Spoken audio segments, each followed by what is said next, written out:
but it is so weedy here.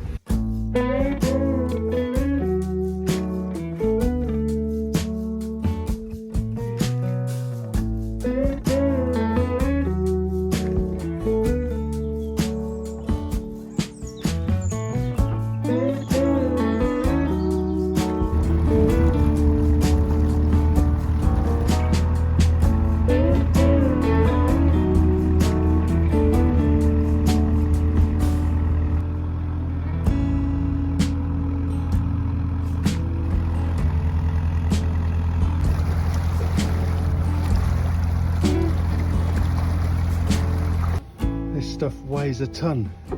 It's such hard work to get it away from the front of the boat. Whew. Just dragging it along, slowing us down. Ridiculous. Well, this is ridiculously weedy. We are just cruising 3.5 miles to fill the tank up with water. We need to charge the batteries up, get some hot water. So it's a nice cruise, we thought, but it is so weedy here. I just had an island of this pennywort stuck on the front of the bow that took me 5 minutes to clear. It's so heavy. But I just don't think it's going to be any better the further in we get. Somebody's just told us it's even weedier ahead. So I'm at the front with the hook, just picking it off as and when I can. This is not fun. We're so wound up about it. Canal River Trust seem to have just forgotten about this canal. This has been the quietest canal we've ever been on. The traffic on here is non-existent. You know, we've seen 2 boats pass us in a week, this last week, and all through the summer as well. It was really, really quiet. So I don't know. I just think this is a very low priority, this canal, for Canal River Trust. And it's a pity really, because it's just in such a beautiful part of the world. Absolutely gorgeous.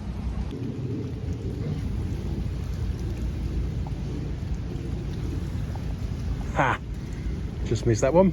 I've seen so many dead fish, I've counted 6. Not just small fry either, large carp bellied up on the water. And this is what this weed does. It just chokes, starves the water of oxygen, and therefore killing everything else below it. Can you eat it? Hey? Can you eat it?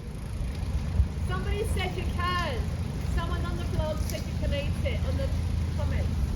Apparently you can eat this stuff. You're on your own.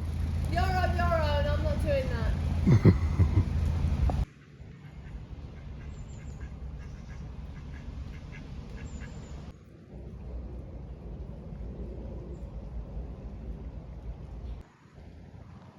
Oh, here we go. There's a massive island of it stretched right across the canal. I'm going to advise Fran just to keep as close to the towpath as she can. Oh, this is a nightmare.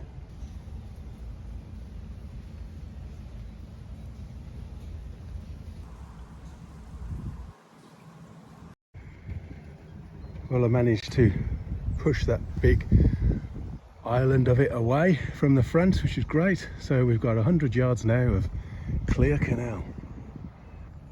Lovely, eh?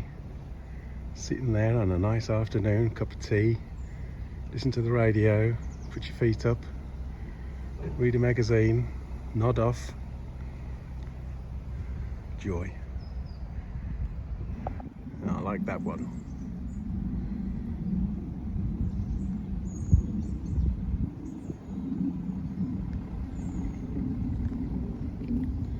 Yeah, that's my favourite.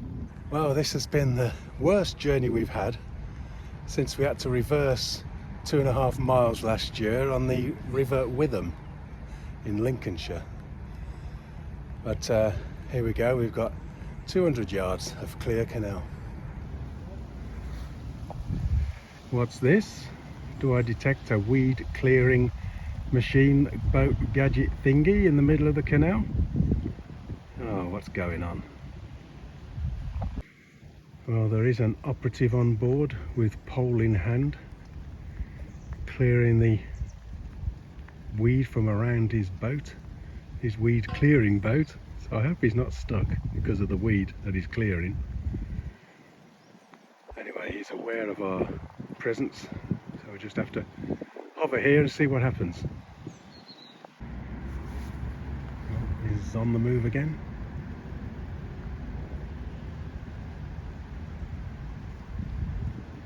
Does this mean that the canal ahead of us is going to be reasonably clear? Fingers crossed. If it is, then I take it all back what I said about the Canal River Trust. Enjoy your local canal.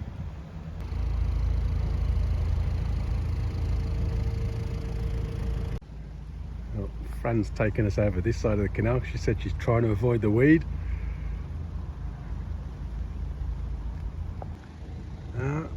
Death of yet another pub. Well, this is apparently where it's supposed to be the worst, so hopefully man in said machine has cleared up the worst. That would be great if he has. So far so good. How's it going, Captain? It's okay, apart from being wet and a bit cold. But that was difficult manoeuvring because you can't always see, you can't see right in front of the bow. So you have to look ahead, work out where the gaps in the weed are and get through them. Then you've got to look at the back and make sure you don't get weed around your prop. And also look out to make sure that the captain at the front doesn't fall in. Captain at the front. And doesn't lose control of his pole. Nobody likes to hear that, do they? Oh, look at this. How cute.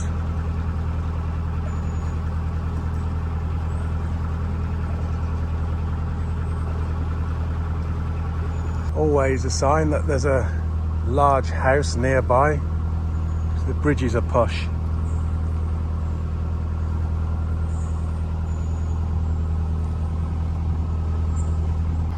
So when we filled the tank with water, we're going to turn around and moor up this neck of the woods somewhere.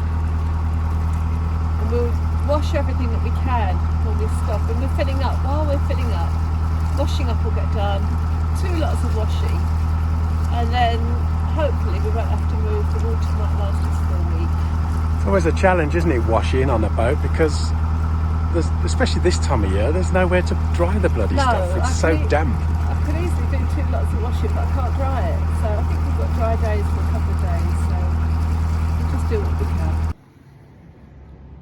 Oh, there you can see, I think it's lock number 65 in the distance there. Having work done on it for at least another 3 weeks before we can get through.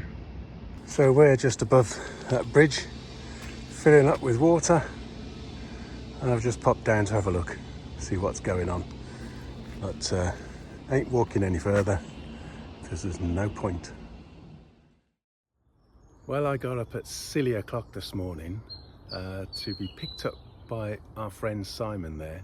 You might remember Simon from last year. We exchanged houses. Well, he came on our boat for a week and we stayed at his house for a week. Anyway, Simon's a photographer. He's got his own YouTube channel, Simon Booth Photography. And he's picked me up today to spend a day walking around the woods here on the edge of Blackburn and taking photographs. Also with a friend of Simon's, David. And it's really interesting. I'm a bit of a happy snappy photographer, but Simon's a lot more considered in his approach, and he doesn't take a picture unless he really wants to take a picture, if you know what I mean. And it's really interesting looking at it from a different point of view. So we've been out for a couple of hours now. We're going to have breakfast soon and then come back again to take some more pictures later. But I'm really enjoying it. It's a nice day away from the boat.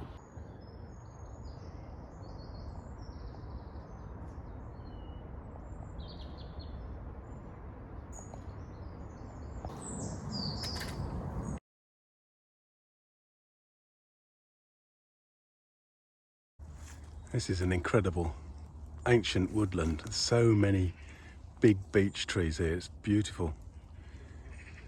And this time of day, early morning, the light and the sounds are just magical. And some porcelain mushrooms up there, Francis.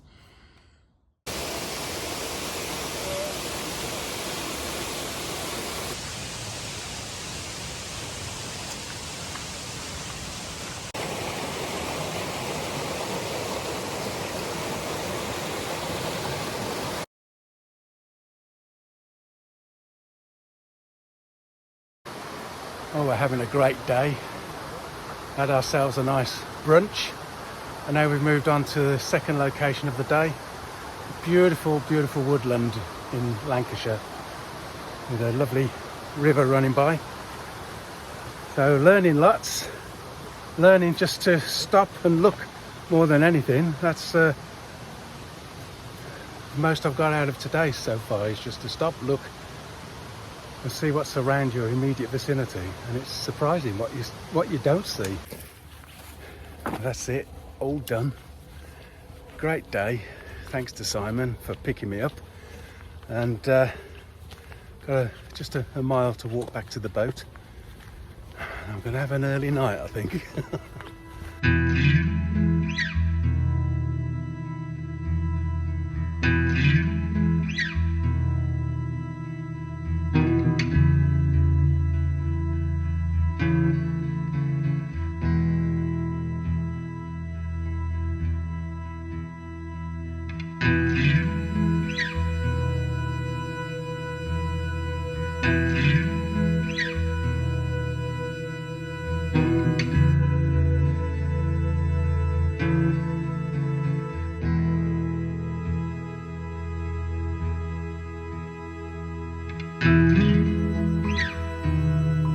Come on, kids.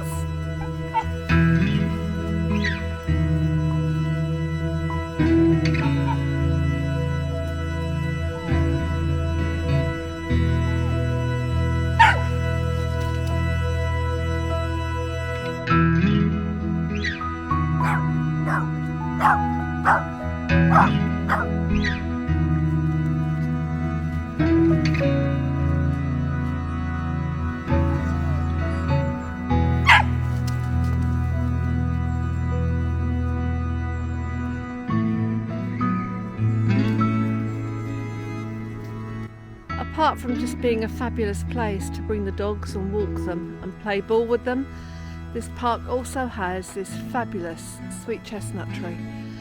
And while we've been here, the chestnuts have all dropped. Most of them are quite small and not usable, but every now and again, if you look around, you find a lovely big fat chestnut. I'll see if I can find one now. Here we go.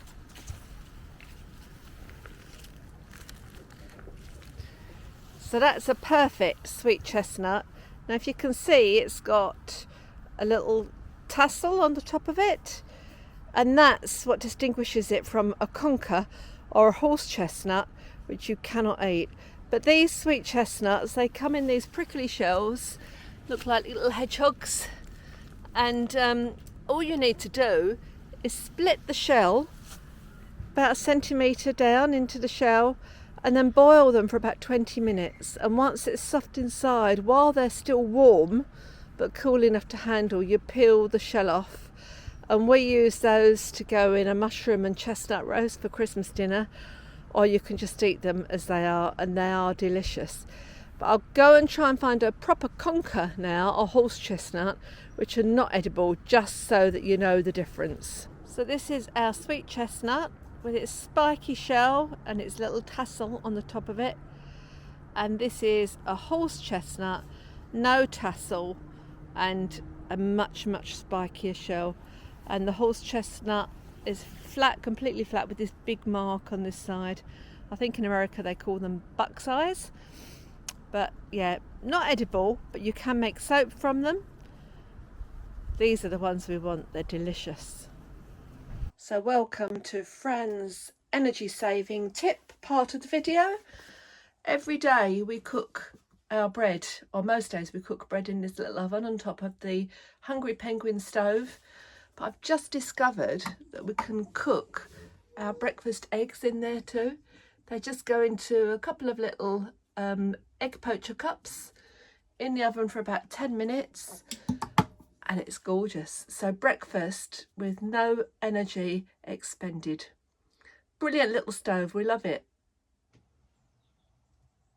Well, we're coming to the end of our stay in Adlington now, and it's only a matter of a day or two before we can get through the Wigan Lock flight. Hopefully. Hopefully, fingers crossed. It's already been delayed once, and it's now a bit of a waiting game, and it's all about getting our timing right. When we first arrived here, there were no boats here, and there's quite a queue now, isn't there? Yeah, We're there is. surrounded either side, all of people waiting to go through. There's messages going backwards and forwards on Facebook, who's pairing up with who and what's happening. But if we go down too early and we can't moor down there, we might not even be able to get access to water. And there's not a lot down there. If we leave it too late, we're going to be at the end of the queue. So we're just sort of carefully biding our time, really. Who knows? Who knows? So Wigan Flight consists of 21 locks straight after each other over the course of 1.5 miles, something like that. And then when we turn the bend at the bottom, and we've got another 2 locks to do after that. So there's 23 locks, wide locks. It's been in a day. long time since we've done anything like that. And I don't think they're easy locks. There's a group on Facebook out which is called the Wigan Flight Crew, and it's been brilliant. But they put out lists of the things to look out for on the locks, and it's making it so scary. There's massive bywashes, and there's gates that don't open properly, and yes, So interesting. It is with some trepidation. Yeah. Anyway, we've had such a nice time here in Adlington. We've met some viewers that live in the marina here, and that is Dawn and Duncan. Yeah. And also Janet. Yeah. So hello to you all. Yeah, and they've been lovely, and they've bought us so many presents. I've had Yeah, goodie it's been bags, and fabulous. I've got an advent box of tea bags, different tea bags, and bags of wool to weave with, and a little box of goodies. It's just been lovely. They've been Got lovely a people. sketching pad, haven't I, in a zip-up folder. It's been really nice. And you really, had a trip to really an art thoughtful. shop, didn't you? Did have a trip to an art shop, yes, that was brilliant, even if it was costly. But yeah, really good time here, and 2 of your favourite shops have been here as well recently, haven't they? Yeah, it's the best place for boaters to stop. Everybody on a boat should stop here. 2 minutes one way off of the canal, there's a fabulous greengrocer that is so much more than that. They sell flour and biscuits and tinned stuff, cut flowers, everything. Ron Burgess. That's right, yeah, Ron Burgess, and really, really friendly people. And then the other way, there's a eco-friendly, environmentally friendly shop that you can weigh your own stuff out, and all got your environmentally friendly detergents. Everything. It's just been fabulous. Yeah, I can't get excited myself, but there you go. Well, actually, you did get excited when I brought you sweeties back from the shop, yeah, didn't you? Yeah. But we've not been to a supermarket for about 2 weeks Yeah, at they've least. done really well. Yeah. Everything you need is here, so yeah, stop. So thumbs up to Adlington. Yeah. We've now got to run the gauntlet of the weedy canal again to get down to Wigan. Yeah. But hey ho, it is what it is. And hopefully, fingers crossed, we'll be down there and videoing it and showing you next time. You do say these things, don't you? That is just jumping the gun a bit. You will be fine. Thanks for watching, and we'll see you next time. We'll see you soon. Ta-ra. Bye.